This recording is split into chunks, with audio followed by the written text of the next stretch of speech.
إلى الله بإذنه سراجا وقمرا منيرا أدى الأمانة ونصح الأمة وجاهد بالله حق جهاده حتى أتاه اليقين وصلى الله تعالى عليه وعلى آله وأصحابه أجمعين أما بعد فأعوذ بالله من الشيطان الرجيم بسم الله الرحمن الرحيم الرحمن علم القرآن خلق الإنسان وقال الله تعالى أيضا ولنبلونكم بشيء من الخوف والجوع ونقص من الأموال والأنفس والثمرات وبشر الصابرين وقال النبي صلى الله عليه وسلم الدين والنصيحة أو كما قال عليه الصلاة والتسليم মহতি জলসার নির্ধারিত নির্বাচিত বিজ্ঞাপিত সুনামধন্য সভাপতি মহোদয়, মঞ্চে উপস্থিত হযরতে উলামা ইকরাম এবং ভবিষ্যতের উলামা আজিজ তুলাবা, দূর দূরান্ত থেকে আমন্ত্রিত তৌহিদি জনতা, পর্দার অন্তরালে বসে থাকা আমার পরম শ্রদ্ধেয় মায়েরা ও বোনেরা, সকলকে আমি আন্তরিকভাবে জানাই সালাম, শ্রদ্ধা ও ভালোবাসা। আসসালামু আলাইকুম। আপনারা সংগ্রামপুরের মানুষ, হুজুর যেরকম ভাবে বলছিলেন দীর্ঘ কয়েক বছর আপনারা আমার মতো এক নগণ্য জঘন্যকে দাওয়াত করছেন বা কিছু বলার সুযোগ করে দিচ্ছেন, এই জন্য আমি আপনাদের শুকরিয়া আদায় করছি। তিরমিজি শরীফের হাদিস, রাসূল বলেছেন মান লা ইয়াশকুরিন নাস লা ইয়াশকুরিল্লাহ, যারা মানুষের শুকরিয়া আদায় করতে পারে না তারা কোনোদিন আল্লাহর শুকরিয়া আদায় করতে পারে না। প্রথমত আমি আপনাদেরকে শুকরিয়া আদায় করছি এই ব্যাপারে যে আমার মতো লাইল যাদের জ্ঞান নেই, জ্ঞানহীন মানুষকে আপনারা আমন্ত্রিত করেছেন। কারণ জ্ঞান সম্পূর্ণ হয় এটা ছোটখাটো কোনো ব্যাপার নয়। প্রবাদ হলে এটাই গতিলুগুল ইলমা মিনাল মাহাদি ইলাল লাহাদ, মানুষ যখন ভূমিষ্ঠ হয় তা থেকে নিয়ে মরণ পর্যন্ত একটা মানুষকে শিখতে হয়। শিক্ষায় কেউ কখনো পণ্ডিত্য লাভ করতে পারে না। যদিও শিক্ষায় কিছু যদি আমাদের ভাড়ে থাকে, আপনাদের যদি বলতে চাই তো কোরআনের আয়াত আমাদের বাধা দেয়। আল্লাহ বলেছেন কোরআনে কারীমের ভিতরে ইয়া আইয়ুহাল্লাযীনা আমানু লিমা তাকুলুনা মা লা তাফআলুন, তোমরা ওই কথাগুলো মানুষদেরকে বলো কেন যেগুলো আমল করো না। বাস্তব আমাদের অনেক ত্রুটি আছে, ওই জন্য কথা বলতে ভয় লাগে। আবার আপনারা বলেন আপনাদের নির্দেশ পালনার্থে কিছু বলতে গেলে আবার হাদিস বাধা দেয়। তিরমিজি শরীফের হাদিস, রাসূল বলেছেন আগুনের কাঁচি দিয়ে ওই বক্তাদের জিহ্বা কাটা হবে যারা আমল করে না অথচ মানুষদেরকে বলেন। সব বাধা বিপত্তিগুলোকে দূর করে দিয়ে আপনাদের কাছে মূলত আজকে অন্য কিছু আলোচনা করতে আসেনি। মা বাবার খেদমত নিয়ে বলবো না, মায়েদের ব্যাপারে বলার সুযোগ আমার কাছে নেই, সিরাত সম্পর্কেও বলার সুযোগ নেই। প্রতিষ্ঠান দেখে দিল ভরে গিয়েছে, বাগ বাগ হয়ে গিয়েছে। কেবলমাত্র কোরআনের মর্যাদা, কোরআনের ফজিলত এবং তালিবে ইলমদের ব্যাপারে কত কথা বলবো আর আমার কথা শেষ হয়ে যাবে ইনশাআল্লাহ। আমি আপনাদের সামনে কোরআনে কারীম থেকে কয়েকটা আয়াত পড়েছি, সূরাতুর রহমান থেকে তিলাওয়াত করেছি। অনুরূপ ভাবে সূরাতুল আনকাবুত একটা সূরা আছে মাকড়সার নামে, সেই সূরা থেকে তিনটা আয়াত আমি আপনাদের সামনে তিলাওয়াত করেছি। আল্লাহ বলেছেন আলিফ লাম মিম হাসিবান নাস আন ইউতরাকু আন ইয়াকালু আমান্না ওয়া হুম লা ইফতানুন, যার সাদা সিধা তরজমা হলো এটাই। আল্লাহ সূরার শুরু থেকে বলছেন আহাসিবান নাস, কি মানুষ এটাকে ধারণা করে নিয়েছেন আন ইউতরাকু, আমি তাদেরকে আন ইয়াকুলু আমান্না, যে তারা বলবে আমরা মুমিন আর আমি তাদেরকে পরীক্ষা দেব না, এমনি এমনি ছেড়ে দেব। এই ধারণাটা ভুল, এটা ভ্রান্ত ধারণা। আমি মানুষের যখন ঈমান দিয়েছি আমি তাদেরকে পরীক্ষা দেব, আল্লাহ শুরু থেকেই বলেছেন। এটা কি ভুল হতে পারে? আল্লাহর কথা কোনোদিন ভুল হতে পারে? শুধু তাই নয়, আল্লাহ তার পরের আয়াতে বলেছেন ওয়ালাকাদ ফাতান্নাল্লাযীনা মিন ক্বাবলিহিম, আরে তোমরা তোমাদের পূর্বে যারা ছিল তাদেরকে আমি পরীক্ষা নিয়েছি। পূর্বে ছিল কওমে আদ, কওমে সামুদ, কওমে আমালিকা, কওমে তুব্বা, যাদের বিরল স্থাপনার দিক থেকে যাদের জোড়া মেলা ভার, বড় বড় পাহাড়গুলোকে তারা ডিজাইন দিয়ে নিজেদের ঘর তৈরি করে নিত, কিন্তু তারাও যখন তাদের ইমানের উপরে টিকে থাকতে পারেনি, পরীক্ষায় যেন 100% 100 নম্বর যখন তারা আনতে পারেনি, আল্লাহ তাদেরকেও শেষ করে দিয়েছে। সুতরাং আল্লাহ আমাদেরকেও পরীক্ষা নিচ্ছেন। আমার মনে হয় এই রইস হিফজুল কোরআন মাদ্রাসা এই যে আজকের যে সমাগম বা আজকের যে জলসা, আজকের যে দ্বীনি মাহফিল, মনে হয় আপনাদের জন্য পরীক্ষা। যারা এই প্যান্ডেলের ভিতরে বসবেন তারা পরীক্ষায় উত্তীর্ণ হবেন, 100 নম্বর পাবেন। আর যারা মনে করেন যে বসার কি প্রয়োজন, শোনাই তো ব্যাপার, দূরে বসে বসে শুনে নেব চায়ের দোকানে, খোদার কসম তারা পরীক্ষায় নাম্বার বেশি আনতে পারবেন না। কারণ হাদিস তো এটাই, লিল্লাহি মালাইকাতুন সাইয়্যারা, সাত আকাশ ভেদ করে দৈনন্দিন যে ফেরেশতারা আসেন তারা চায়ের দোকানে ঘোরেন না, তারা এই মাহফিলকে খোঁজেন, যাকে কোরআনের ভাষায় হাফলাতুন মিন হাফালাতিল জান্নাহ, জান্নাতের বৃহত্তম বাগান, হাদিসের ভাষায় রাউযাতুন মিন রিয়াদিল জান্নাহ, জান্নাতের বৃহত্তম বাগান। এটাকে ফেরেশতারা বিষ্টন করে নেন, ঘিরে রাখেন। আবার মাহফিল শেষে ফেরেশতারা আকাশে চলে যান, আল্লাহর সঙ্গে সাক্ষাৎ হয়, কথোপকথন হয়। এক পর্যায়ে আল্লাহ বলে বসেন সকলের গুনাহ মাফ। ফেরেশতারা হিংসা করেন, আল্লাহ মাফ করে দিলেন, কিছু মানুষ তো খাওয়ার উদ্দেশ্যে এসেছিলেন, আপনি সকলকে কেন মাফ করলেন? ফেরেশতাদের হিংসা আছে কি নাই? ফেরেশতারাই তো প্রতিবাদ করেছিলেন, জিন জাতিকে তৈরি করেছেন, তারা বদমাইশি করেছে, ফের মানব জাতিকে তৈরি করবেন? আল্লাহ ফেরেশতাদের সামনে কিছু নাম রেখেছিলেন, বস্তুর নাম, যেটা ফেরেশতারা বলতে পারেননি, হযরত আদম বলতে পেরেছেন। তারপর আল্লাহ বলেছেন, ইন্নী আ'লামু মা লা তা'লামুন, আমি কেন তৈরি করছি আমি জানি। ওমা খালাকতুল জিন্না ওয়াল ইনসা ইল্লা লিয়াবুদুন, জিন ইনসান জাতিকে কেবলমাত্র আমি ইবাদতের জন্য তৈরি করছি, আমি তৈরি করছি, তুমি প্রতিবাদের কে? আল্লাহ আমাদেরকে তৈরি করেছেন। তো ফেরেশতাদের সঙ্গে কথোপকথনের মাধ্যমে আল্লাহ যখন বলবেন সকলের গুনাহ মাফ, যারা প্যান্ডেলে বসেছিলেন, তো ফেরেশতাদের হিংসা হয়, প্রতিবাদ করবেন। আল্লাহ বলবেন, হুমুল জুলাসা লা ইয়াশকা জালিসাহুম, এখানে যারা বসে থাকে তারা তো অন্যজনকে তাড়িয়ে তো দেয় না, তুমি কি আমার রহমত থেকে বঞ্চিত করবে? দাতা হতে চাও, বড় হতে চাও? জেনে রেখে দাও, যারা এসেছিল, বসেছিল, খাবার উদ্দেশ্যে এসেছিল, কোনো স্বার্থ নাই, আমি সকলের গুনাহ মাফ করে দিলাম। আমরা মুফতি সাহেব মানুষ, এতটুকু তো বলতে পারি, হাদিসের তত্ত্ব আমাদের কাছে আছে, যারা বসেন ফেসে যান তাদের সাগীরা গুনাহ সাথে সাথে মাফ করে দেন। আর যারা এই নিয়ত করে বসেন, হুজুর যা বলবেন দুটো না হলে একটা তো শুনবো, আমল করব, আল্লাহ তার কবিরা গুনাহ মাফ করে দেবেন। কেন মাফ করবেন জানেন? এরও তত্ত্ব আছে, হাদিস আছে। যারা এসে ফেসে যান, একটা আমল করেন, তাদের গুনাহ মাফ করে দেয়, এর জন্যও হাদিস আছে, তত্ত্ব আছে। কারণ আমি যখন কিছু কথা বলবো, বলতে বলতে এক পর্যায়ে যখন একটা ভালো কথা আপনারা ভালো লাগবে, যেরকম হুজুর বলছিলেন, কিছু কিছু কথা আপনাদের ভালো লেগেছে, আপনারা আবেগপূর্ণ আবেগে ভেসে গিয়েছেন আর চিৎকার দিয়ে বলেছেন সুবহানাল্লাহ, বলেছেন কি বলেননি? এই যে সুবহানাল্লাহ নেকি কত, সাত আকাশ জমিন যা কিছু যদি এক পাল্লা রাখা হয়, সুবহানাল্লাহর সঙ্গে কি তুলনা করা যাবে?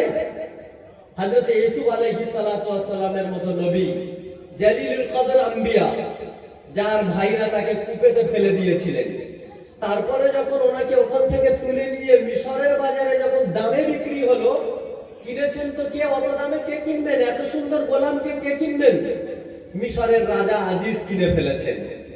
স্ত্রী দেখে খুব পছন্দ করেছেন, দারুণ গোলাম। অতি অল্প সময়ে গোলামের সঙ্গে কিছু ভাবাবেগের সৃষ্টি হয়েছে, আবেগেই আবেগাপূর্ণ হয়ে প্রেমে পড়ে গিয়েছেন। কে? জুলাইখা। আপনারা তো জানেন তো নাকি?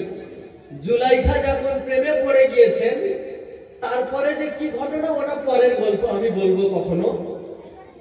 এক পর্যায়ে গিয়ে হযরত ইউসুফ আলাইহিস সালাতু ওয়াস সালাম মিশরের রাজা নির্বাচিত হয়েছেন। হযরত ইউসুফ আলাইহিস সালাতু ওয়াস সালাম জনগণকে সামনে রেখে তিনি ত্রাণ বিলি করছেন, যেরকম লকডাউনের সময় আপনারাও তো ত্রাণ দিয়েছিলেন তো নাকি?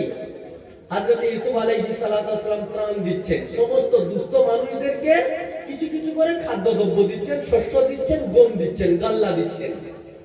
এক পর্যায়ে ওই কোণ থেকে একজন ব্যক্তি দাঁড়িয়ে বলছেন, ইউসুফ আলাইহিস সালাতু ওয়াস সালাম, জিদনি মিম্মা আতাকাল্লাহ, আল্লাহ আপনাকে যা দিয়েছেন তা দ্বারা আমাকে একটু বেশি করে দেন না।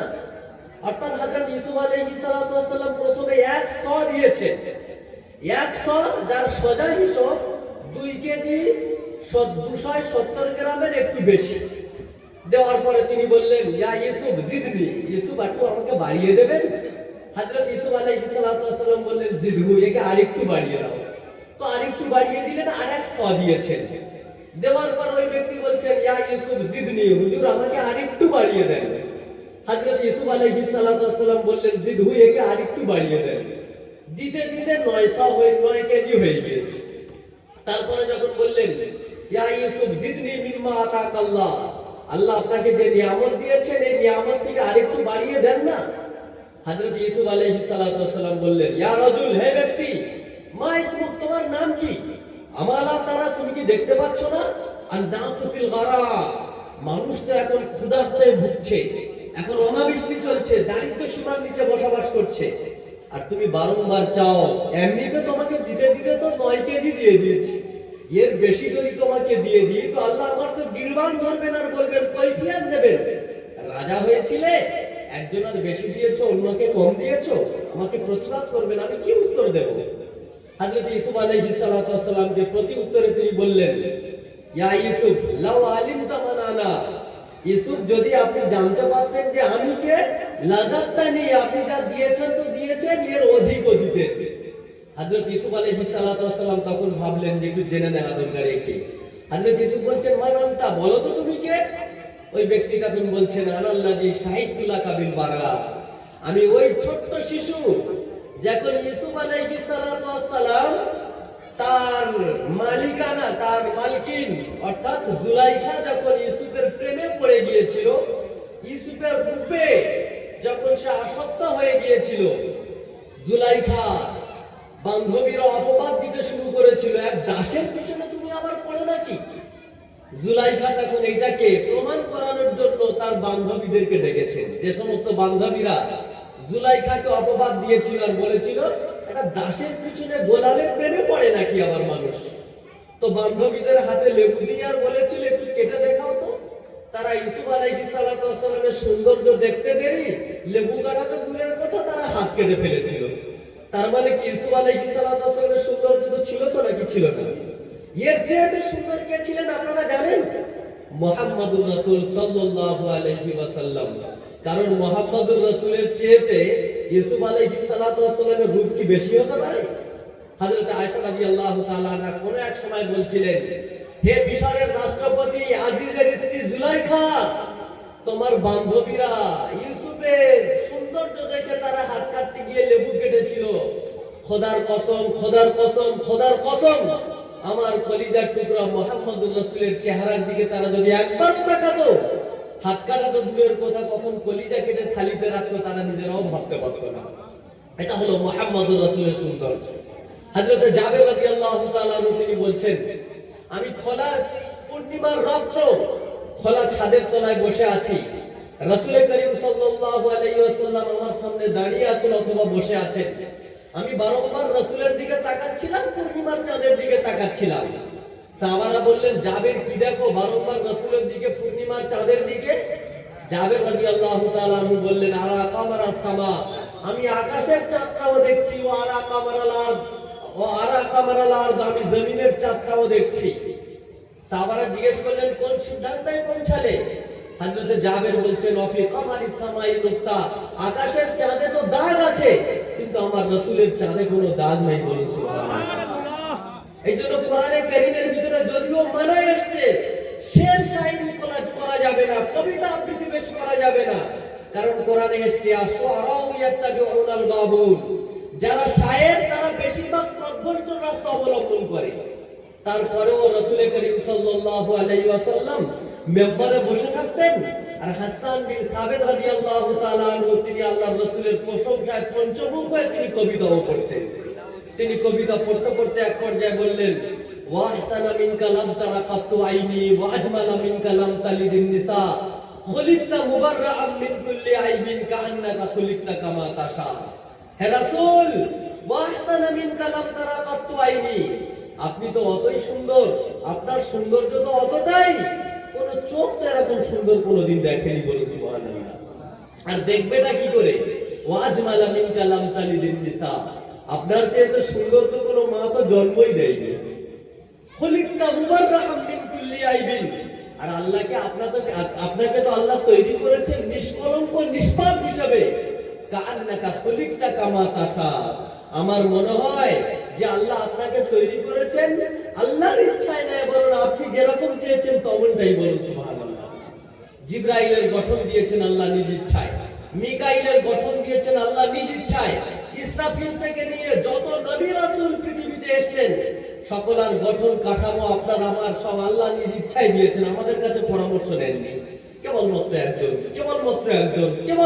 একজন মুহাম্মদুর রাসূল সাল্লাল্লাহু আলাইহি ওয়াসাল্লাম। তার রূপ আল্লাহ নিজ ইচ্ছায় দেয়নি। আল্লাহ বলেছেন নবী মুহাম্মদ বন্ধু নাক কি রকম চাই প্রভু এরকম চাই নেন, কান কি রকম চাই এরকম নেন, চোখ কি রকম চাই এরকম নেন, গঠন কি রকম চাই এরকম নেন। আল্লাহ যেমনটাই চেয়েছেন তেমনটাই নেন। মুহাম্মদুর রাসূল যেমনটাই চেয়েছেন তেমন ভাবে তৈরি করেছেন। এইজন্য মেরাজের শত কারণ আছে, আমি শত কারণকে নিষেধ করি না। আমার মনে হয় মেরাজের আরেকটা কারণ আছে। আল্লাহ বোঝাতে চেয়েছেন যে বন্ধু সকলের গঠন তো নিজ ইচ্ছায় দিলাম, আপনার গঠন তো নিজ ইচ্ছায় দেয়নি। আপনি যেমনটাই চেয়েছেন তেমনটাই তো দিয়েছি। বন্ধু আমার কাছে কোনোদিনই লুকায়িত নেই। তারপরেও বন্ধু একটু কাছে আসুন না, পাশে বসুন না। আল্লাহ পাশে বসিয়েছেন আর ভাবিয়েছেন যে বন্ধু আসলে আপনি চাইলেন কিরকম, আমি একটু বানাইলাম কিরকম, একটু ভালো মতো দেখতে চাই। এটা হলো মুহাম্মদুর রাসূল সাল্লাল্লাহু আলাইহি ওয়াসাল্লাম। এইজন্য মুহাম্মদুর রাসূল সাল্লাল্লাহু আলাইহি ওয়াসাল্লামের প্রশংসা করেননি। পৃথিবীর কোন ধর্ম এরকম আছে যে ধর্মে মুহাম্মাদের নাম নেই? পৃথিবীর কোন মনীষী কোন জাতি এরকম আছে যাদের কাছে মুহাম্মদুর রাসূলের প্রশংসা নেই? এরকম কি কোনোদিন আছে? এক ইংরেজ কিতাব লিখেছেন দ্য হ্যান্ডেড, যে কিতাবের ভিতরে 100 মনীষীদের নামগুলোকে তিনি লিপিবদ্ধ করেছেন। তার মধ্যে প্রথম যে জায়গাটা পেয়েছেন, যে জায়গাটা দখল করতে পেরেছেন অন্য কেউ নেয়, মুহাম্মদুর রাসূল সকলে বলি সাল্লাল্লাহু আলাইহি ওয়াসাল্লাম। সকলেই প্রশংসা করেছেন। সকলের প্রশংসা তো বলা যাবে না, একটা দুটো বলে আমার মুখ্য উদ্দেশ্যের দিকে চলে যাব। আমাদের ইন্দুরের বাসিন্দা, নেট সার্চ করবে আপনারা পেয়ে যাবেন, উর্দু কবি রাহাত ইন্দুরি, তিনি তার কবিতার মাধ্যমে আল্লাহর রাসূলের প্রশংসাকে এমন সুন্দর করে তুলে ধরেছেন, মনে হয় যত কবি যত গদ্য পদ্য যা কিছু আছে সকলের কথাটা তিনি 4 লাইনে তিনি তুলে ধরেছেন। তিনি কি ধরেছেন? জমজমু को सरो तस्लीम नहीं लिख सकता, आए नबी आपकी ताजीम नहीं लिख सकता। जमजमू को सरो तस्लीम नहीं लिख सकता, आए नबी आपकी ताजीम नहीं लिख सकता। अगर मैं 7 समंदरों को निचोड़ूं राहत, अगर मैं 7 समंदरों को निचोड़ूं राहत, आए नबी आपके नाम का एक मीम नहीं लिख सकता, आपके नाम का एक मीम नहीं लिख सकता। बोलो सुभान अल्लाह। তিনি বলেছেন সমুদ্রের যেরকম আটলান্টিক মহাসাগরের যেরকম শুরু শেষ লেখা যায় না, আয়ে নবী আপকি তাজিম नहीं लिख सकता, হে নবী আপনার সম্মান লিখে কেউ তো শেষ করতে পারে না। अगर मैं 7 সমুদ্রকে নিচোড় রাহাত, আমি যদি 7টা সমুদ্রের পানিগুলোকে যদি একত্রিত করি, আয়ে নবী आपके नाम का एक मीम नहीं लिख सकता, হে রাসূল আপনার নামের একটা মিম লিখে শেষ করতে পারবো না। বলো সুবহানাল্লাহ। এইদিন রাসূল করিম সাল্লাল্লাহু আলাইহি সাল্লামের যারা প্রশংসা করেছেন সকলের মধ্যে প্রথমে যিনি কবিতার মাধ্যম দিয়ে আল্লাহর রাসূলের প্রশংসা করেছেন সে আর অন্য কেউ নয়, রাসূল করিম সাল্লাল্লাহু আলাইহি সাল্লামের মুহসিন ও মুরব্বি চাচা আবু তালিব। আবু তালিব সর্বপ্রথমে কবিতার মাধ্যমে মুহাম্মদুর রাসূলের প্রশংসা করেছেন। তিনি কি বলেছেন? লাকাদ আকরামাল্লাহু আন-নাবিয়্যা মুহাম্মাদান فأكرم في الله فأكرم في خلق الله في الناس أحمد وشققت له اسمه لوجله فذو العرش محمود وهذا محمد। তিনি বলতে চেয়েছেন আল্লাহ তাআলা মুহাম্মদুর রাসূলকে সম্মানিত করেছেন, আর সৃষ্টিকুলের ভিতরে যত জীব আছেন যত মানুষ আছেন সকলের ভিতরে বেশি সম্মানিত ভূষিত করেছেন মুহাম্মদুর রাসূলকে। বলেন সাল্লাল্লাহু আলাইহি ওয়াসাল্লাম। তারপরে বলতে গিয়ে বলছেন নিজের নাম থেকে বাছাই করে তো মুহাম্মাদের নাম রেখেছেন। আল্লাহর নামটা যা আর মুহাম্মাদের নামটা তো তাই। আল্লাহর নাম তো আল্লাহ আর মুহাম্মাদের নাম তো মুহাম্মদ, দুটো নাম কি একই হতে পারে? কিন্তু তারপরে তিনি লিখেছেন ফাজুল আরশি মাহমুদ। আল্লাহর নাম তো আল্লাহ, কিন্তু আল্লাহর আরেকটা নাম আছে যেটা আরশের খুঁটি থেকে এখনো লেখা আছে, সেটা হলো মাহমুদ, যার অর্থ হলো চির প্রশংসিত। আর মুহাম্মদুর রাসূলের নাম হলো মুহাম্মদ, যার অর্থ হলো চির প্রশংসিত। সুতরাং আল্লাহর নাম আর মুহাম্মদুর রাসূলের নাম কি আলাদা? এজন্য সর্বপ্রথমে যিনি মুহাম্মদুর রাসূলের প্রশংসা করেছেন সে আর অন্য কেউ নয়, রাসূল করিম সাল্লাল্লাহু আলাইহি সাল্লামের মুরব্বি ও মুহসিন চাচা আবু তালিব। শেখ সাদি আলাইহির রহমা ফারসি ভাষায় তিনি কবিতা লিখেছেন, হাজার বার বাসুয়েম দেহেন বা মুশকে গোলাপ, যদি হাজার বার আমার ঠোঁটটা যদি মুস্ক এবং গোলাপ দিয়ে যদি ধৌত করি, হুনু যে নাম তো গুফতানে কামালে বেয়াদবি। হে রাসূল, আপনার নাম ঠোঁটে নেওয়াটা বেয়াদবি ছাড়া কিছু হতে পারে না। সেই মুহাম্মদুর রাসূল সাল্লাল্লাহু আলাইহি ওয়াসাল্লাম, তার উম্মত আমরা। আমাদের কি আল্লাহ আমাদের কি কম দিয়েছেন? ওদিকে যাবো ইনশাআল্লাহ। আমি যে কথা বলতে বলতে অন্যদিকে চলে গিয়েছিলাম। হযরত ইউসুফ আলাইহিস সালাতু ওয়াস সালাম তিনি দিতে দিতে কত দিয়েছেন? 9 পা দিয়েছেন। তারপর ওই ব্যক্তি বলছেন আমাকে বেশি দেন। হযরত ইউসুফ বলছেন তোমাকে তো বেশি দেওয়া যায় না। ওই ব্যক্তি বলছেন ইউসুফ, আমি আমার পরিচয় দিলে যা দিয়েছেন তার চাইতে বেশি দেবেন। হযরত ইউসুফ বললেন বলো তোমার পরিচয় কি? ওই ব্যক্তি বলছিলেন, কি বলছিলেন? আনাল্লাযী শাহিদতুলাকাল বারা, আমি তো ওই ব্যক্তি যে দোলনায় শুয়ে শুয়ে যখন সমস্ত মানুষ আপনার দিকে অপবাদের আঙুল তুলেছিল, যে জুলাইখার সঙ্গে যে ব্যভিচার করেছে হযরত ইউসুফ, সেই দিনে আপনার সাক্ষী দেওয়ার মতো তো কেউ ছিল না। দোলনায় শুয়ে শুয়ে ছোট্ট বাচ্চাটা কথা বলেছিল আর আপনার সতীত্বের প্রমাণ দিয়েছিল, আমি সেই বাচ্চা আজকে বড় হয়ে গিয়েছি। হযরত ইউসুফ আলাইহিস সালাতু ওয়াস সালামের শুনতে দেরি। ইমাম জাযারি তিনি তার কিতাবের ভিতরে লিখেছেন, এক কথাই বলেছেন একে 100 ইদাব গম, 100 ইদাব গম। মুআযামুল ওয়াসিলের ভিতরে তার সদা সপ্তাহ হিসাব বলে এটাই 105 কুইন্টাল গম একেবারে দিয়ে দিয়েছেন, বলে সুবহানাল্লাহ। শুধু কি করেছেন? শুনি যখন বুঝতে পেরেছেন যে আমার যখন কেউ আমার সতীত্বের প্রমাণ দেওয়ার মতো কেউ ছিল না, দোলনায় শুয়ে থাকা যে বাচ্চাটা আমার সতীত্বের প্রমাণ দিয়েছিল তাকে অল্প দিলে হবে না, একটু বেশি দিতে হবে। দিয়েছে কত? প্রথমে 9 কেজি দিতে গিয়ে কণ্ঠিত হচ্ছিল, এখন দিয়েছে 105 কুইন্টাল গম। ফাওহাল্লাহু ইলা নবিয়্যিহি ইউসুফ, আল্লাহ তাবারক তাআলা এই ব্যাপারটা সহ্য না করতে পেরে নবী ইউসুফ আলাইহিস সালাতু ওয়াস সালামের কাছে ওহী পাঠিয়েছেন। আর ওহী পাঠিয়ে বলছেন, ইয়া ইউসুফ হাযা আতাও, কেবলমাত্র একজন তোমার সতীত্বের প্রমাণ দিয়েছে, তার জন্য তুমি এক কথায় এত কিছু দিলে? মাযা আতাও, তুমি বলতে পারো আমার দান কত হতে পারে ওই ব্যক্তির ব্যাপারে যে সকালে নামাজের ব্যাপার, সকালে ফজরের নামাজে বলে সুবহানাল্লাহ, জোহরের নামাজে বলে সুবহানাল্লাহ, আসরে বলে সুবহানাল্লাহ, মাগরিবে বলে সুবহানাল্লাহ, ইশাতে বলে সুবহানাল্লাহ, হাজারো বার আমার সতীত্বের প্রমাণ দেয় আর বলে যে প্রভু আপনি এক, অদ্বিতীয়, আপনার সঙ্গে কোনো শরীক নেই, আমি তাকে কি দিতে পারি তুমি কি ভেবে দেখেছো? হযরত ইউসুফ, আল্লাহ আমাদেরকে এই যে সুবহানাল্লাহ যে আমরা বলছি এই মাহফিলে, তাহলে এই মাহফিলের গুরুত্ব কম না বেশি? বেশি তো নাকি? এই জন্য যারা এই মাহফিলে আসেন ফেসে যান, আল্লাহ তাদের সমস্ত গুনাহকে মাফ করে দেন, বলুন সুবহানাল্লাহ। এক নেকিতে জান্নাতে যাওয়া যায়। যদি তা না হতো এই হাদিস কোনোদিন আসতো না। কিয়ামতের দিনে রাসূল করিম সাল্লাল্লাহু আলাইহি কিয়ামতের দিনে এক ব্যক্তি বসে আছেন মুখটা বাংলার 5 করে দিয়ে, ওদিক থেকে আরেকজন ব্যক্তি আসছেন তার মুখটাও ভার ভার মতো। এই ব্যক্তি জিজ্ঞেস করছেন, বাবা তুমি কোথায় যাও? ভাই তুমি কোথায় যাও? আরে আমি যাচ্ছি, ছাড়, তোর সঙ্গে বলার কোনো প্রয়োজন নেই। আরে আমার সঙ্গে একটু বলো না। আরে আমি যে বিষয়ে আজকের ফেসে গিয়েছি সেই বিষয়টা নিয়ে অনেকের পায়ে ধরে আসছি, কেউ আমার সমস্যার সমাধান করেনি। আর তুই 4 পয়সার মানুষ, তোর কাছে বলে বা আমার কি লাভ হবে? ভাব নিয়ে বলে, আরে বল না, আমি তো দিতে তো পারবো না, তবে তোর মাথাটা একটু হালকা তো হতে পারে, বল না। আরে কি বলবো, আমি গিয়েছিলাম আমার একটা নেকির কারণে আমি ফেসে গিয়েছি। আল্লাহর দরবারে যখন আমি সামনে গিয়েছিলাম, আল্লাহর কাছে যখন পেশগি হয়েছে, আল্লাহর দরবারে যখন আমি চলে গিয়েছি, আল্লাহ আমাকে জিজ্ঞাসা করেছে। আমি জিজ্ঞাসার পরে, প্রশ্নের উত্তরের পরে, পরীক্ষার পরে 100% 100 নম্বর আনতে পারিনি, কেবলমাত্র একটা নম্বরের কম ছিল, অর্থাৎ একটা নেকির কারণে আমি আটকে গিয়েছি। আল্লাহ বললেন তুমি খোঁজাখুঁজি করো যদি কোনো নেকি পাওয়া যায় কিনা।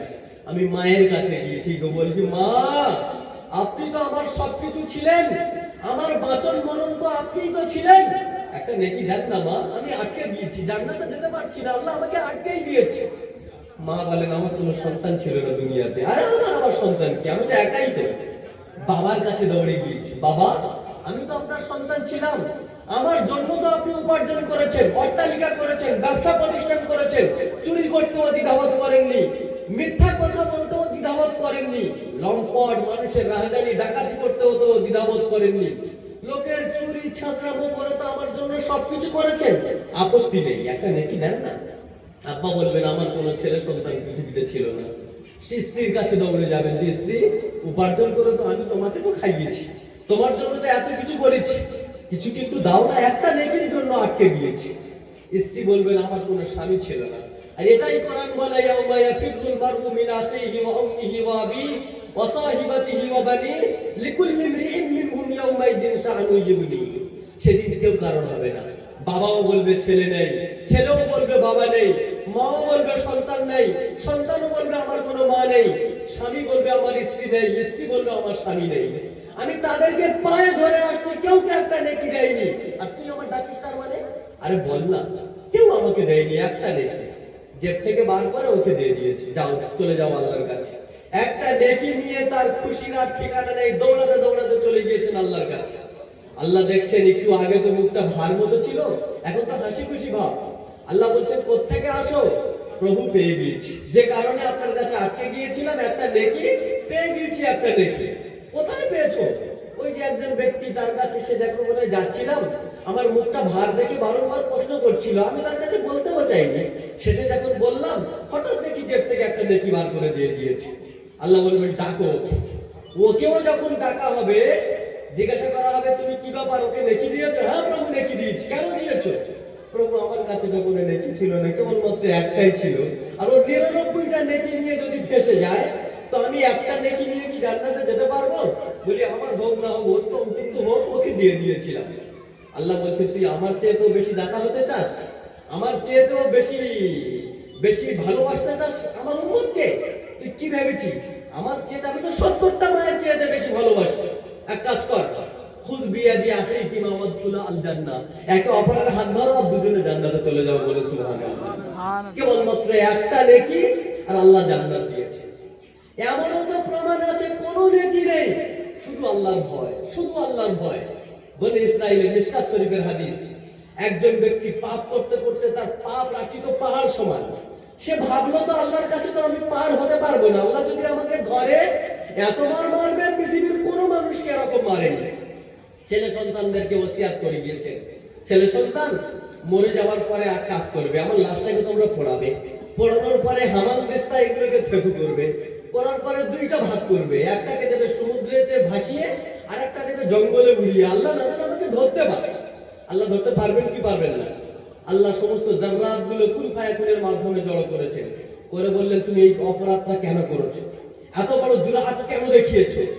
ইয়া রাব মাখাফাতি, প্রভু আপনার ভয় তো ছিল সেই জন্য এরকম করেছি। আল্লাহ বলছেন আমার ভয়ে যদি তুমি এরকম করে থাকো, আমি তোমার সব গুনাহ মাফ করে দিলাম, জান্নাত অবধারিত, বলে সুবহানাল্লাহ।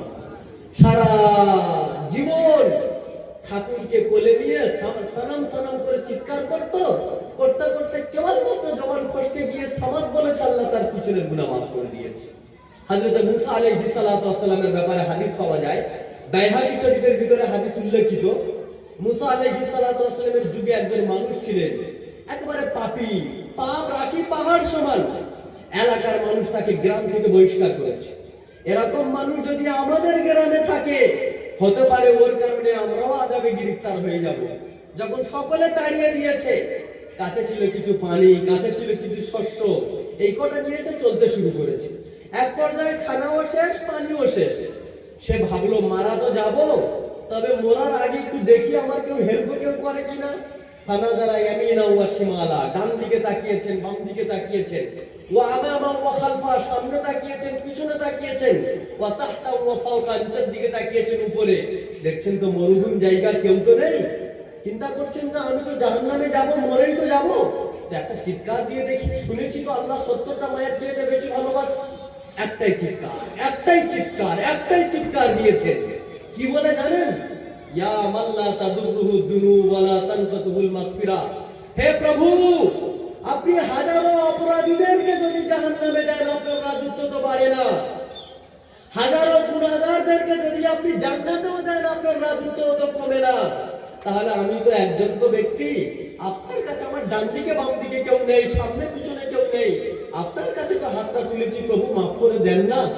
বলতে দেরি আল্লাহ মাফ করে দিয়েছেন, বলে সুবহানাল্লাহ। শুধু মাফ করলে তো হতো। আল্লাহু ইলা নবিয়িহি মুসা, আল্লাহ সেই যুগের উলুল আজমি মিনার রাসূল, সবচেয়ে বড় রাসূল ছিলেন হযরত মুসা আলাইহিস সালাতু ওয়াস সালাম। মুসা আলাইহিস সালাতু ওয়াস সালামের কাছে ওহী পাঠিয়েছেন আর বলছেন যে নবী মুসা, আমার বন্ধু মারা গিয়েছে, বলে সুবহানাল্লাহ। কি বলেছেন? আমার বন্ধু মারা গিয়েছে। যদি কেউ আমার বন্ধুর জানাজা নামাজ পড়ে, তার প্রথমের গুনাহ মাফ, বর্তমান গুনাহ মাফ এবং ভবিষ্যতের গুনাহ মাফ। হযরত মুসা আলাইহিস সালাতু ওয়াস সালামের যুগে গুনাহ মাফ করা যাতা ব্যাপার। কেউ যদি শিরক করত, তাকে হত্যা হতে হতো।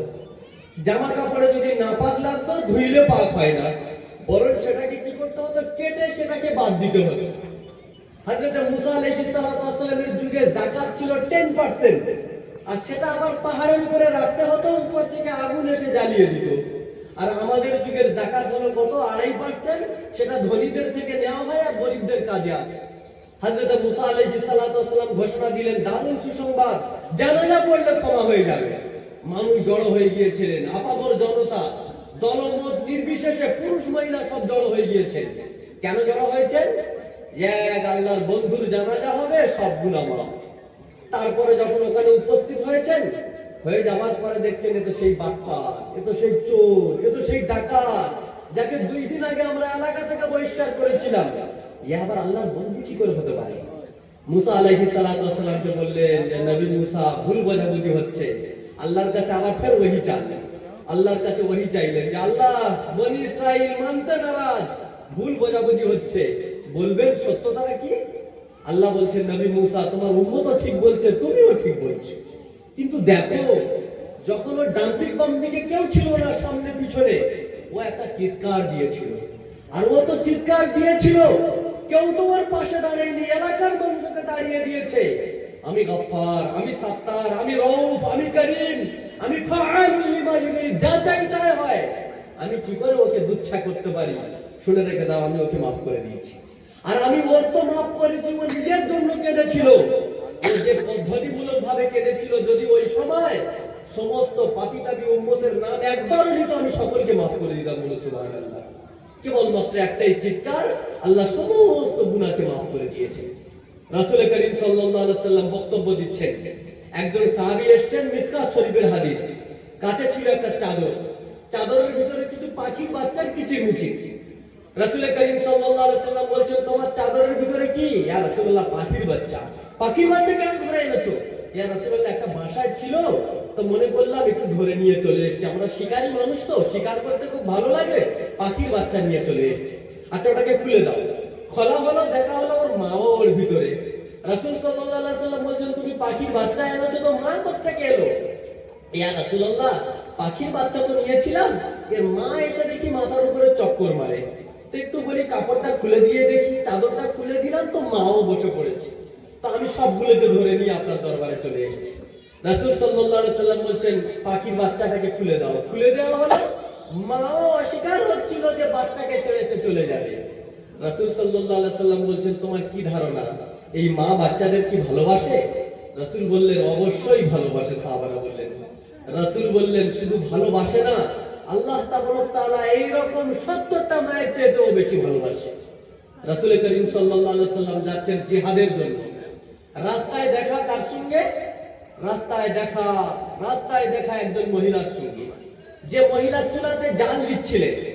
তার ছোট্ট একটা মেয়ে ছিল, আগুনের ধার থেকে বারবার তাকে সরিয়ে আনে, আবার চুলায় জাল দেয়। বাচ্চা যখন হামাগুড়ি দিয়ে আগুনের কাছে আসে, আবার দূরে সরিয়ে রাখে।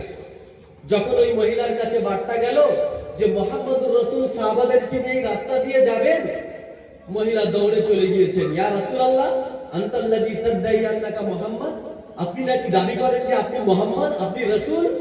মুহাম্মদুর রাসূল বললেন, নাম আনা মুহাম্মদ, হ্যাঁ আমি মুহাম্মদ, ফাআমিন বি, তুমি আমার উপর ঈমান আনো। ওই মহিলা বললেন, ঈমান আনবো তো সেটা পরের কথা, আপনি আমার প্রশ্নের উত্তর দেন। কি প্রশ্ন?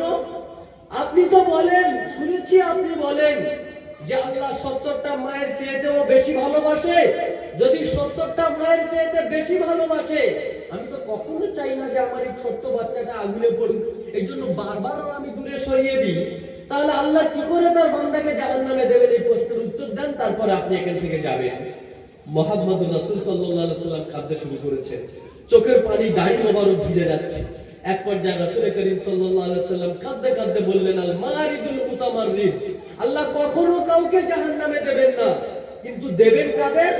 আল মারিদুল মুতামাররিদ, যারা পাপী, পাপ করতে করতে এমন একটা জায়গায় চলে গিয়েছে আল্লাহকে আল্লাহ বলতেও অস্বীকার করে, আল্লাহ কেবলমাত্র তাদেরকে জাহান্নামে দেবেন। যে কথা বলতে বলতে আমি অন্যদিকে চলে গিয়েছি, এগুলো আমার বিষয়বস্তু নেয়। যে এই যে মাহফিল যেখানে আপনারা বসে আছেন, এখানে যারা বসবেন আজকে তার গুনাহ মাফ হবে ইনশাআল্লাহ। রাসূল সাল্লাল্লাহু আলাইহি ওয়াসাল্লাম বলেছেন, কারণ যারা এখানে বসেন তারা সুবহানাল্লাহ বলেন, তারা তাসবিহাত তিলাওয়াত করেন। আর এক সুবহানাল্লাহকে যদি এক পাল্লায় রাখা হয়, সাতটাবাগ আকাশ জমিন যদি আরেক পাল্লায় রাখা হয়, তো সুবহানাল্লাহর ওজন বেশি কি কম? সুতরাং এই মাহফিলের এই মজলিসের ফজিলত এই জন্য অনেক বেশি। যারা চায়ের দোকানে বসে আছেন তারা কি সুবহানাল্লাহ বলবেন? যদিও তারা বলেন, তাদের ওই সুবহানাল্লাহ কিন্তু কার্যকর নয়, রাসূল বলেছেন। দ্বিতীয় কথা যেটা আমি বলতে চাচ্ছিলাম, আমি আয়াত পড়েছিলাম, মুমিন যারা হবে তাদেরকে আল্লাহ পরীক্ষা নেবেন। তবে কি কি বিষয় পরীক্ষা নেবেন? যেরকম আমাদের মাধ্যমিক পরীক্ষাতে এসে গিয়েছে, তাই নাকি? মাধ্যমিক যখন পরীক্ষা এসে যায়, আমাদের বাবুরা, আমাদের মেয়েরা, তারা বিজ্ঞ ডাক্তারদের কাছে যান, মাস্টারদের কাছে যান, গিয়ে বলেন, মাস্টার মশাই প্রশ্ন তো চ্যাট অনেক তো লম্বা, কিছু সাজেশন বলে দেন না, কারণ আমরা এই প্রশ্নের উত্তরগুলো তো দেবো কি করে, একটু ভালো কিছু বলে দেন না যেগুলো পরীক্ষায় আসবে। বিজ্ঞ মাস্টার যারা হন তারা সাজেশন বলে দেন, দেয় কি দেয় না? কিন্তু আল্লাহ এত বড় গফফার, এত বড় ক্ষমাশীল, তিনি শুধু সাজেশন বলে দেয়নি, বরং তিনি আমাদের প্রশ্নগুলোকে আউট করে দিয়েছেন, বলে দিয়েছেন। আল্লাহ বলেছেন যে তোমাদের প্রশ্ন তো আমি করবই, পরীক্ষা তো নেবই। কি বলেছেন আল্লাহ? হাসিবান নাস আইয়ুতরাকু আইয়াকুলু আমান্না, মানুষ মুমিন বলে দাবি করবে আর পরীক্ষা নেব না, এটা কোনোদিন হতে পারে না। আমি পরীক্ষা নেব, আল্লাহ পরীক্ষা নেবেন বলেছেন, এটা কি মিথ্যা হতে পারে? এটা মিথ্যা হতে পারে না। এই পর্যন্ত যদি হতো তো এটা তো বাস্তব। আল্লাহ তাও বলেননি, আল্লাহ বলেছেন ওয়ালিনাবলুওয়ান্নাকুম, আমি অবশ্যই তোমাদেরকে পরীক্ষা নেব, আমি পরীক্ষা নেব আর অবশ্যই পরীক্ষা নেব। এই দুইটা কথা তাৎপর্য একটু আলাদা তো। আল্লাহ তাও বলেননি, আল্লাহ বলেছেন ওয়ালিনাবলুওয়ান্নাকুম, আমি অবশ্যই তোমাদেরকে পরীক্ষা নেব। কারণ আমাদের নেশারটা এরকম, কসম খেয়ে বললে কথার গুরুত্ব বাড়ে, বাড়ে কি বাড়ে না? যেরকম কোরআনে কারীমের আল্লাহ বলেছেন ওয়াত্তিন ওয়াজ্জাইতুন ওয়া তুরি সিনিন ওয়া হাদাল বালাদিল আমিন, চারটা কসম খেয়েছে। চারটা কসম খেয়ে আল্লাহ বলেছেন লাকাদ খালাকনাল ইনসানা ফি আহসানি তাকবীর, আমি মানব জাতিকে সর্ব অপেক্ষায় উত্তম করে তৈরি করেছি, বলুন সুবহানাল্লাহ। তো কখনো কখনো আল্লাহ কসম খেয়ে বলেছেন, আর কখনো কখনো কসম ছাড়াও বলেছেন। যখন আল্লাহ তাওহীদের ব্যাপার এসেছে, আল্লাহ বলেছেন কুল হুয়াল্লাহু আহাদ, হে নবী বলে দেন আল্লাহ এক, অদ্বিতীয়, আল্লাহর সঙ্গে কোনো শরীক নেই। এখানে কিন্তু আল্লাহ কসম খাননি, কিন্তু কিছু কিছু জায়গায় আল্লাহ কসম খেয়েছেন। আল্লাহ তিনটা কসম খেয়ে বলেছেন আমি তোমাদেরকে পরীক্ষার চ্যাপ্টার অনেক লম্বা নেয়, বরং 5টা পরীক্ষা নেব। কটা পরীক্ষা? 5টা পরীক্ষা। আল্লাহ বলে দিয়েছেন মিনাল খাউফ, অল্প অল্প ভয়ের মাধ্যম দিয়ে পরীক্ষা নেব। যদি কোনো মানুষ সে ভাবে যে ঈমান নিয়ে চলবো, ঈমান নিয়ে মরবো, ঈমানের উপরে টিকে থাকবো, চলতে চলতে পড়তে পড়তে ঈমানের বার্তা যত মানুষের কাছে দিতে পারি, তার পরীক্ষাও আছে কি নাই? সর্বপ্রথম পরীক্ষা তার পরিবার থেকে। একজন ব্যক্তি তবলিগে গিয়েছে, একজন ব্যক্তি ফুরফুরার পীর সাহেব এসেছেন, এসে নসিহত করে গিয়েছেন যে হুজুর এইভাবে তোমাকে চলতে হবে, দাড়ি রাখতে হবে। সেই ব্যক্তি দাড়ি রাখতে শুরু করেছে। সর্বপ্রথম তার বাধা হয় তার পরিবার। তার পরিবার তাকে বলে, আরে আমাদের একটা ক্যারিয়ার সম্পূর্ণ পরিবার, আমার পরিবারের একটা ঐতিহ্য আছে, আর তুই কেবলমাত্র একটা চিল্লা মারার কারণে, পীর সাহেব এসে বক্তব্য দেওয়ার কারণে দাড়ি রাখতে শুরু করেছিস? আরে তোর তো বিয়ের ব্যাপার আছে, তোর তো আমার শিক্ষার ব্যাপার আছে, লেখাপড়ার ব্যাপার আছে, তোর জন্য আমি কি সমাজে করতে পারবো না? ঠিক আছে দাড়ি রেখেছিস, আপত্তি নেই, তুই ঘুমাবি না, সেই সময় তোকে দেখে ছাড়বো। এই যে পরীক্ষা এসছে তো নাকি, সারা রাত ধরে বাচ্চারা পড়ে, বাবা যখন নামাজ পড়তে যাবে ফজরের, তো বাবা দরজাটা আস্তে করে খুলছেন। কেন খুলছেন? যদি জোরে খুলি আমার বাচ্চার ঘুম ভেঙে যাবে, কারণ রাত 12টা পর্যন্ত তো পড়েছে। নিজে জান্নাতে যাবে আর বাচ্চাটাকে জাহান্নামে যাবে, ওই বাচ্চা আপনাকেও জাহান্নামে নিয়ে যাবে। হাদিস কোন সময় সময় হলে বলবো, একজন মেয়ের যদি জাহান্নামের ফয়সালা হয়, সে তিনজনকে নিয়ে যাবে, বাবাকে নিয়ে যাবে, বড় ভাইকে নিয়ে যাবে, স্বামীকে নিয়ে যাবে, তার ছেলেকেও নিয়ে যাবে। একজন ছেলের যখন জাহান্নামের ফয়সালা হবে, সে বলবেন যে প্রভু, আমার আব্বা তো পরীক্ষার সময় আমার তো ডাকতে বাধা দিয়েছিল, আমার জন্য এত কিছু করেছে, কিন্তু দিনদার তো বানায়নি, প্রভু আমার আব্বাকেও দেন। শুধু দেবেন না, আউয়ালিন এবং আখিরিনের সামনে চিৎকার দেবেন আর বলবেন যে প্রভু আমার আব্বাকে একটু ডেকে দেন না। নাদাউ আকদামানা, আমরা আমাদের পাগুলো তার গলার উপরে একটু গিয়ে দেখতে চাই, সে আমাকে মাস্টার বানানো, ব্যারিস্টার বানানো, সবকিছু তো করলো, আমাকে দিনদার কেন বানায়নি? এই জন্য ভাই, আমাদের এগুলোকে পরীক্ষা আসবে। তো যদি কোনো মানুষ দিনদার হতে চায়, প্রথম পরীক্ষা তার পরিবার। যদি পরিবার থেকে সে বাঁচলো, তারপরে তার পরীক্ষা শুরু হয় ছোটখাটো দাজ্জালের পরীক্ষা। দাজ্জাল এ তো এখন তো আসবে। দাজ্জাল কি আছে আমাদের এদিকে? দাজ্জালের কথা তো এখানে তো না আসা দরকার, কিন্তু ছোটখাটো দাজ্জাল তো পৃথিবীতে আছেই, আবহমান কাল থেকে আছে এবং কিয়ামতের সকাল পর্যন্ত থাকবে। একটা তো দাজ্জাল, তার আবির্ভাব হয়ে গিয়েছে। তামিমে দারি রাদিয়াল্লাহু তাআলা আনহু, তিনি যখন নদী ভ্রমণে গেলেন, যাওয়ার পরে তার স্টিমারটা হাওয়ায় ভাসিয়ে নিয়ে কোন এক জায়গায় চলে গিয়েছিল। তারপরে নদীর এক দ্বীপে গিয়ে তিনি নেমেছিলেন। নামার পরে সেখানে দেখে এসেছেন দাজ্জালকে নিজ চোখে শিকল দিয়ে বাঁধা আছে, তার সঙ্গে কথোপকথন হয়েছে। তারপরে সে বলেছে, আমি হলাম দাজ্জাল, আমি আসবো। একেবারে যখন ইমাম মেহেদীর আগমন হবে, হযরত ঈসা আলাইহিস সালাতু ওয়াস সালাম যখন চতুর্থ আসমান দিয়ে দুই ফেরেশতার ডানার উপরে ভর দিয়ে দামেস্কের সাদা গুম্বদওয়ালা মসজিদে যখন নামবেন, তারপরে যখন তার ভক্তদেরকে মেরে দেবেন, তার চোখের দৃষ্টি তত দূর যাবে, তারপরে দাজ্জালকে আমাকে সে হত্যা করবে। বর্তমান ইসরায়েলের তেল আবিবের অদূরে একটা জায়গা আছে বাবুল লুদ, সেখানে হযরত ঈসা আলাইহিস সালাতু ওয়াস সালাম দাজ্জালকে হত্যা করবেন। এটা তো একটা দাজ্জাল তো বটেই, কিন্তু এলাকায় তো ছোট ছোট দাজ্জাল তো আছে তো নাকি? আবহমান কাল থেকে আছে, আজও আছে। আপনাদের এলাকার নেতারা দাজ্জাল নেয়, আপনাদের অভিভাবকরা কিন্তু দাজ্জাল নেয়, কিন্তু আমাদের এলাকার অভিভাবকরা তাদের ছেলের জন্য দাজ্জাল, স্বামীরা তার স্ত্রীর জন্য দাজ্জাল, নেতারা জনগণের জন্য দাজ্জাল। আপনাদের বলতেছি না, বললে আর আগামী বছর তো আর ডাকবেন না, আমি ও কথা বলছি না, আপনারা খুব ভালো মানুষ, কিন্তু তখন তো একটা দাজ্জাল তো আসবেই। বর্তমান ছোটখাটো দাজ্জাল তো আছে।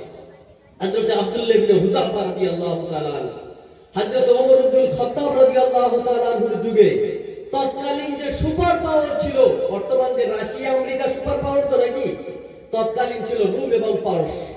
রোমের বিরুদ্ধে জিহাদ করতে গিয়ে, যুদ্ধ করতে গিয়ে আব্দুল্লাহ ইবনে হুযাফার নেতৃত্বে একটা টিম ছিল, রোম সাম্রাজ্যের সেনাদের হাতে আটক হয়ে গিয়েছে।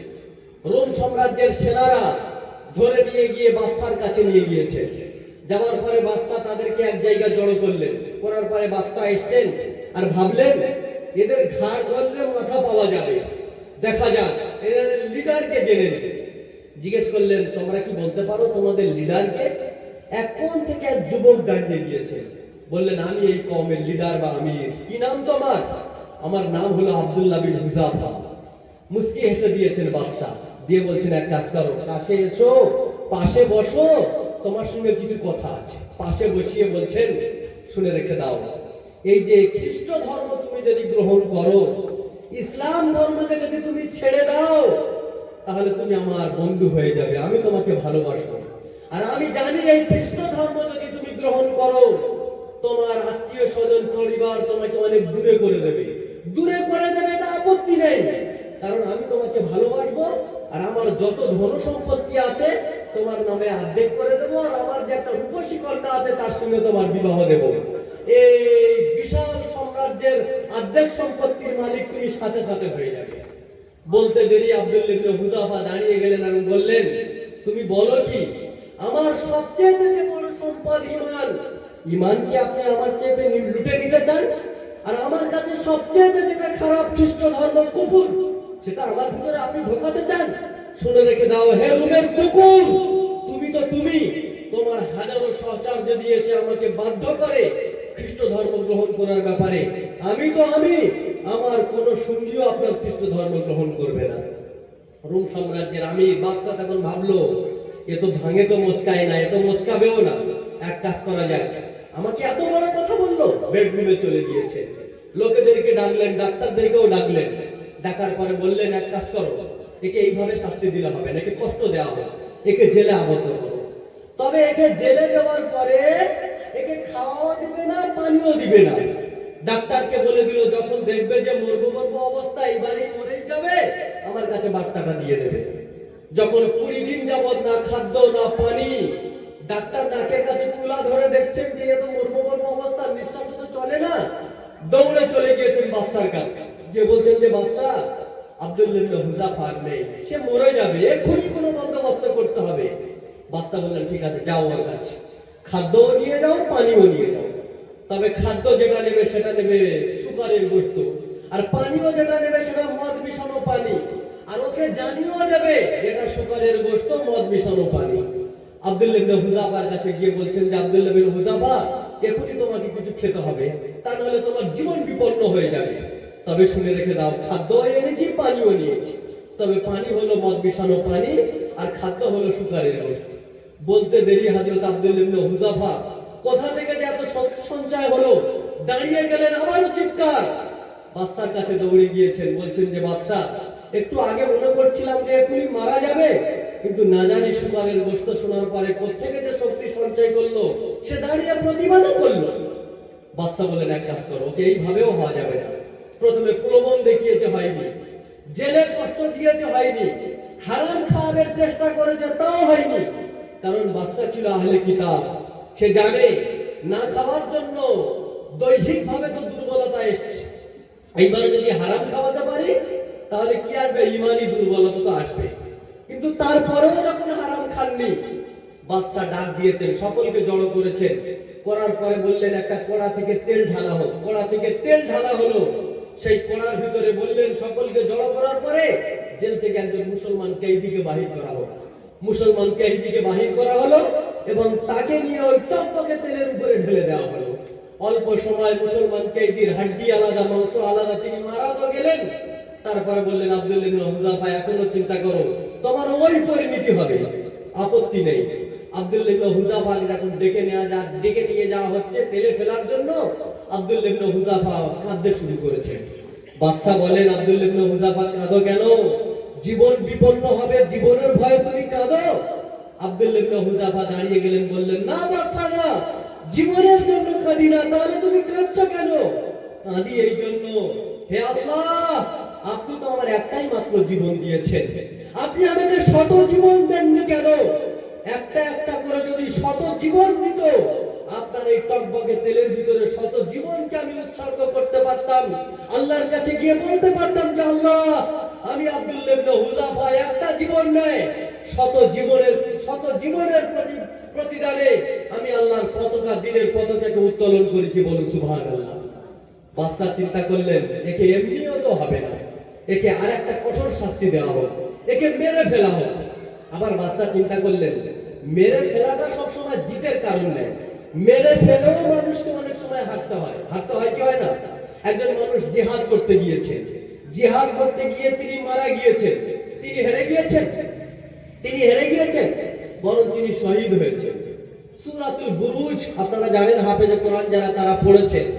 সূরাতুল বুরুজের যে শানে নুজুল আছে, ওখানে এক সাহাবীর নাম আছে, নাম তার আব্দুল্লাহ বিন তামির। খ্রিস্ট ধর্ম যখন ঠিকঠাক ছিল, সেই খ্রিস্ট ধর্মের উপরে তিনি ঈমান এনেছেন। তৎকালীন বাদশা ছিল অগ্নি পূজারী। বাদশা চিন্তা করলেন যে, আমার অগ্নি পূজারীকে ছেড়ে দিয়ে খ্রিস্ট ধর্ম গ্রহণ করেছেন, এক কাজ করা দরকার, এই যুবককে মেরে দিতে হবে। তার মারার পরিকল্পনা করা হলো। প্রথমে গোনা থেকে ছুরি, কিন্তু ছুরি চলে না। তার তীর মারা হয়েছিল, তীরও লাগে না। গুলি মারা হয়েছে, গুলিও লাগে না। তারপরে তার ফাঁসির মঞ্চে ঝুলানো হয়েছে, ফাঁসির দড়ি তার গলায় আটকায় না। বাদশা মনে করলো, একে মারা যায় না, কি ব্যাপারটা কি? ওই যুবক বাদশার কাছে গিয়ে বলছেন যে, বাদশা, আপনি এইরকম ভাবে আমার মারতে পারবেন না, তাহলে কিভাবে মারা যাবে? একটা যদি ফন্দি করেন, আপনি আমাকে মারতে পারবেন। কি ফন্দি? হাজারো লক্ষাধিক মানুষকে খোলা ছাদের তলায় জড়ো করতে হবে। জড়ো করার পরে আপনার জাল্লাদকে ডাক দিবেন, আর জাল্লাদ যদি বিসমিল্লাহি রাব্বিল গুলাম বলে আমার কপালের দিকে লক্ষ্য করে যদি তীর মারে, তাহলে তার তীর আমার কপালে লাগবে আর আমি মারা যাব। রীতিমতো বাদশা হাজারো মানুষদেরকে জড়ো করেছেন, বিসমিল্লাহি রাব্বিল গুলাম বলে জাল্লাদ তীর মেরেছেন, কপালে লেগেছে, মারাও তো গিয়েছেন, কিন্তু মরে যাওয়ার পরে বাদশা মনে করছিল নিজের পায়ে নিজে কুড়ুল মেরেছে। শুধু মরতে দেরি হাজারো খ্রিস্টান যারা ওখানে ছিল সকলে এক কথায় অগ্নি পূজারীরা মুসলমান হয়েছেন, লা ইলাহা ইল্লাল্লাহু ঈসা রূহুল্লাহ বলে মুসলমান হয়েছেন, বলুন সুবহানাল্লাহ।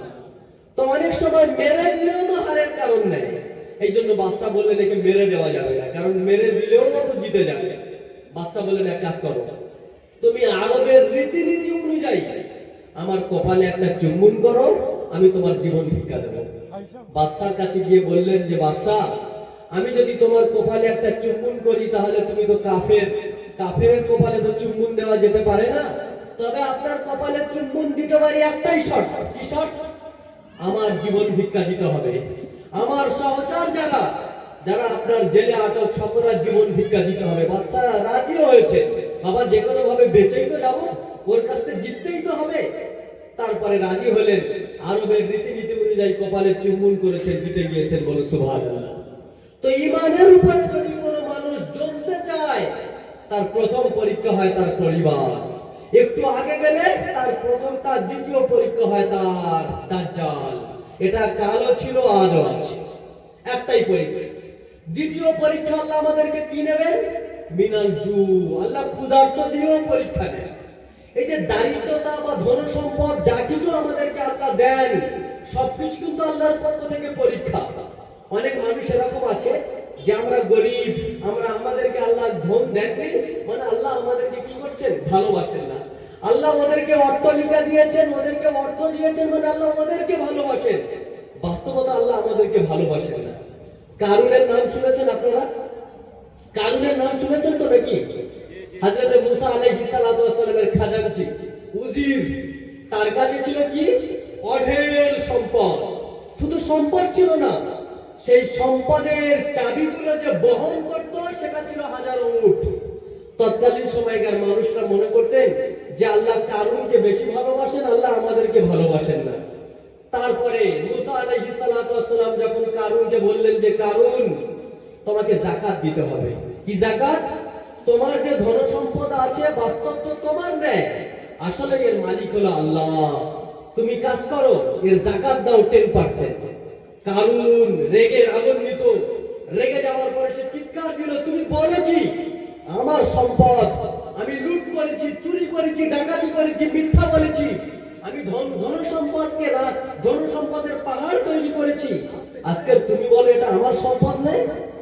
একজন দুশ্চরিত্রা নারী, ব্যবসা নারীকে সে ঠিক করলো, তাকে বলল তোমার কোনো কাজ নেই, তুমি জনগণের সামনে শুধু একবার বলবে যে মুসা আলাইহিস সালাতু ওয়াস সালাম আমার সঙ্গে জিনা করেছে, মুসা আলাইহিস সালাতু ওয়াস সালাম আমার সঙ্গে ব্যভিচার করেছে। তুমি এতটুকু কথা যদি বলো, তোমার জীবনের সমস্ত দায়ভার আমি আমার কাঁধে নিয়ে নেব। বলতে দেরি ওই দুশ্চরিত্রা মহিলা, ব্যবসা মহিলা সে চিৎকার দিল এবং বলল যে মুসা আলাইহিস সালাতু ওয়াস সালাম আমার সঙ্গে জিনা করেছে।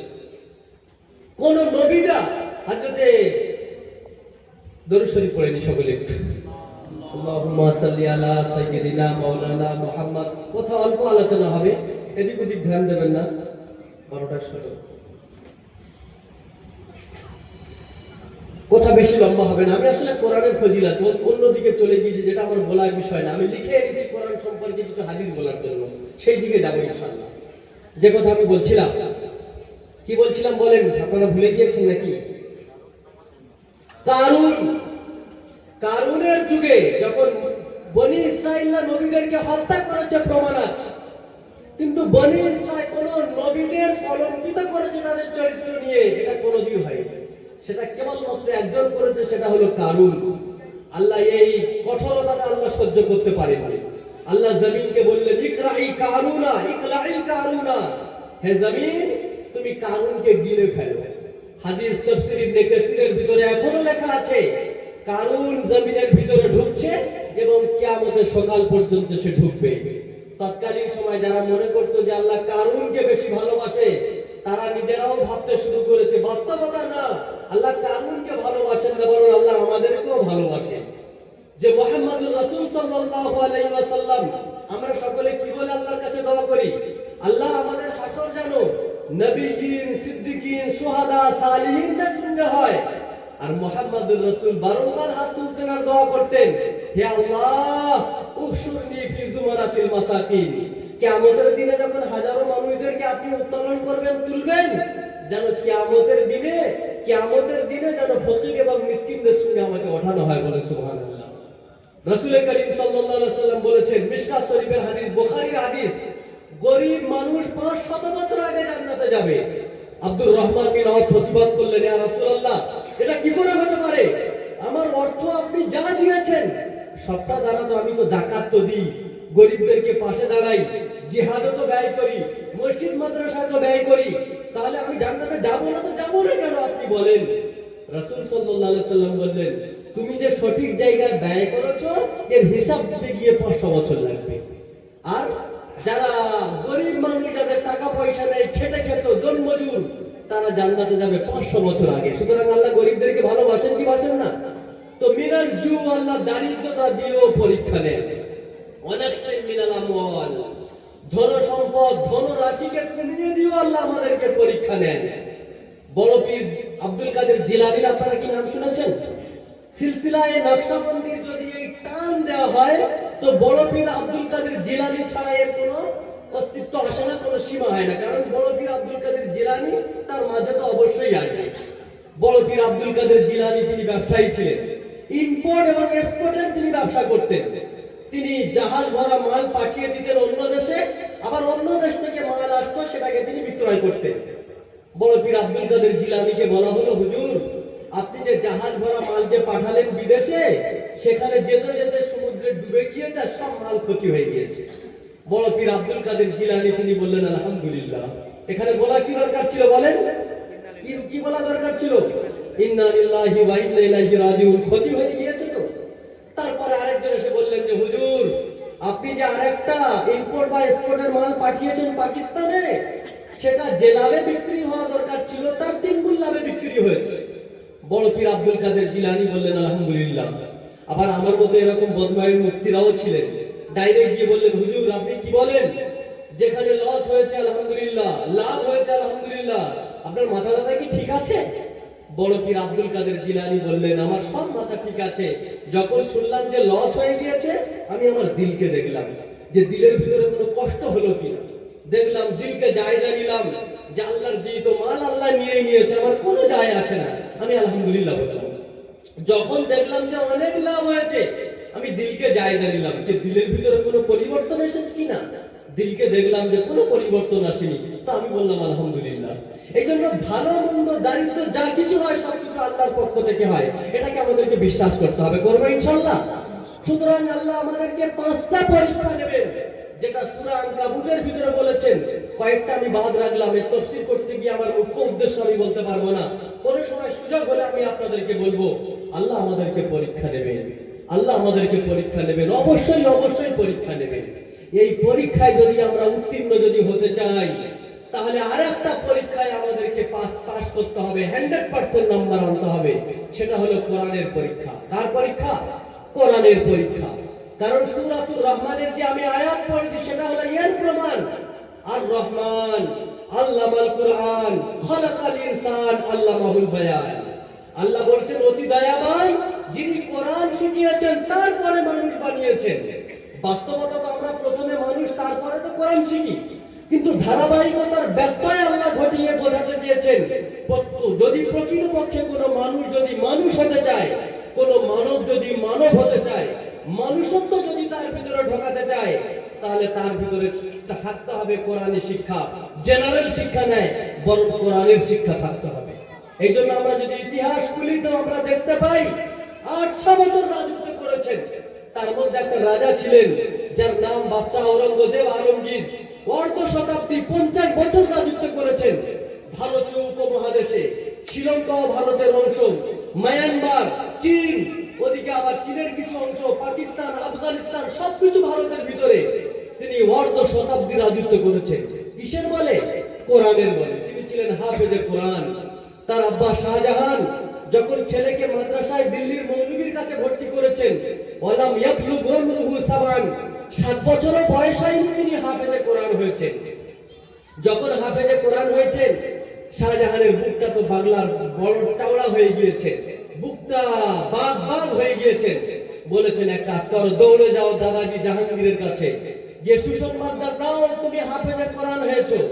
আলমগীর দৌড়ে গিয়েছেন দাদার কাছে, গিয়ে বলছেন দাদাজি হাফেজে কোরআন হয়েছে। বলতে দেরি দাদাজির মুখটা বাংলার 5, ছোট্ট শিশুর বুকের উপরে হিট করেছে।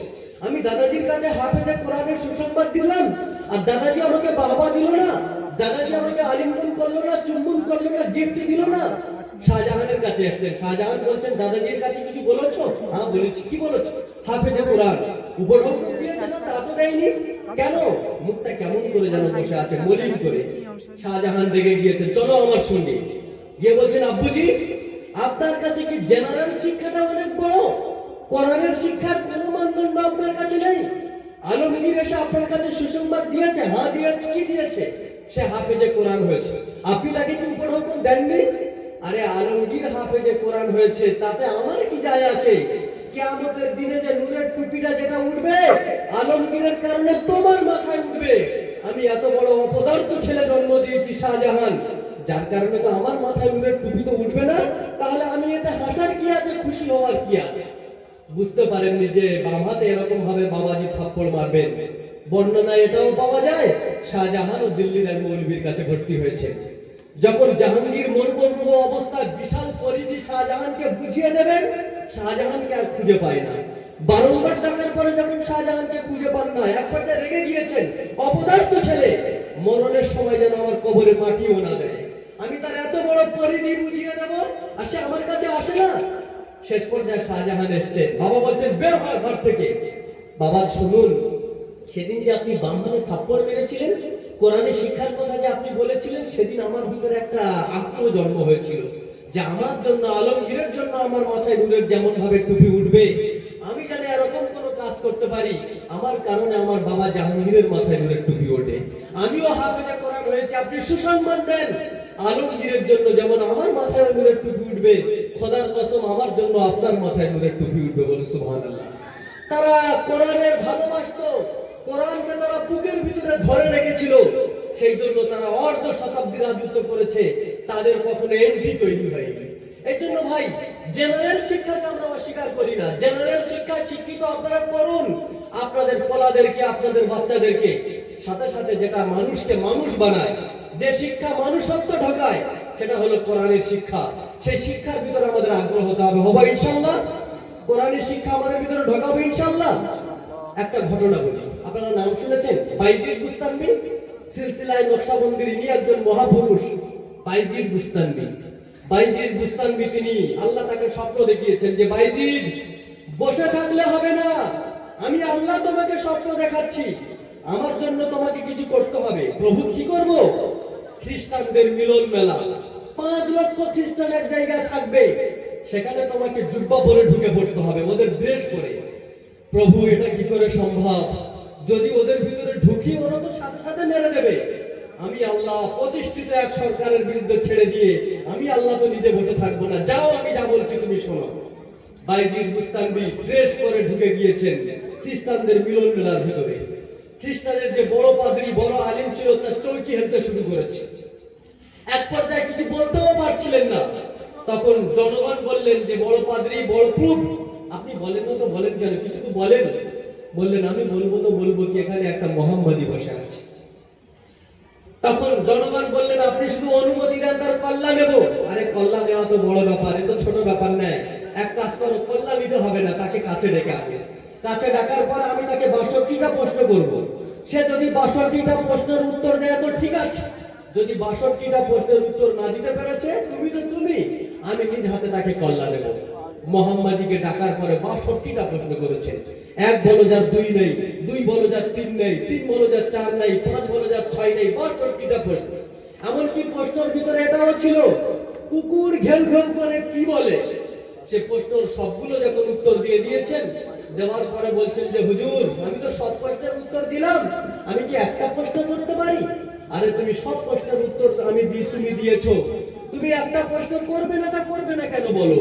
তিনি বললেন, আপনি বলেন আকাশ এবং জমিনের চাবি কি? কাঁপতে শুরু করেছেন। তারপরে বলছেন, হুজুর বলবেন না, তো বলবেন না কেন? আমি জানি যদি আমি বলি তোমরা কি আমাকে মেনে নেবে?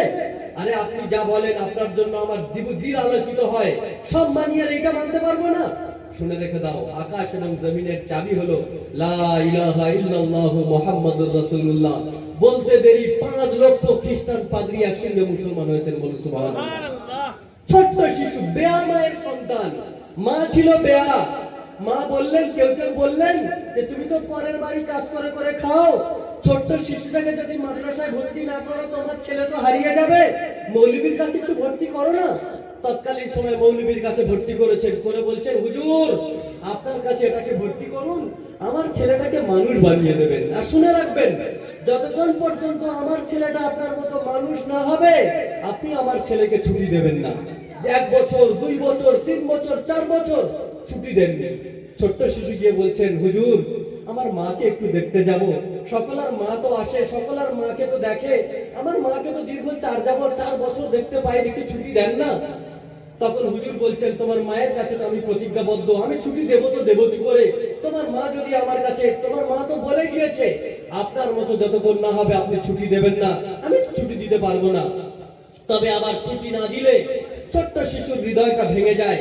হুজুর বললেন, এক কাজ করো, তুমি এতটা অধ্যায় কয়েকটা পারা দেখিয়ে দিয়ে বলেছেন, সবগুলো যদি তুমি মুখস্থ করে শোনাতে পারো তা আমি ছুটি দেব। ছোট্ট বাচ্চা তাহাজ্জুদের পরে চোখের পানি ছেড়ে দিয়ে কোরআনে কারীম খুলে চিৎকার দিয়ে দিচ্ছেন আর বলছেন যে প্রভু, কোরআন তো আপনি নাযিল করেছেন, সিনায় বসাবের দায়িত্ব তো আপনার, আপনি বসাবেন না, তা বসাবেন কেন? আমি তো মায়ের তো দেখতে যাব, কারণ তো দেখতে যাব না, প্রভু আমার সিনায় বসিয়ে দেন না। বলছিলেন আর পাতা উল্টাচ্ছিলেন। ব্লুটুথ শেয়ারের মাধ্যমে যেরকম আমরা একে অপরকে আমরা পরিবর্তন করি, তার সিনার ভিতরে এইভাবে ঘটছিল। বাইরের মাইকটা বন্ধ করুন।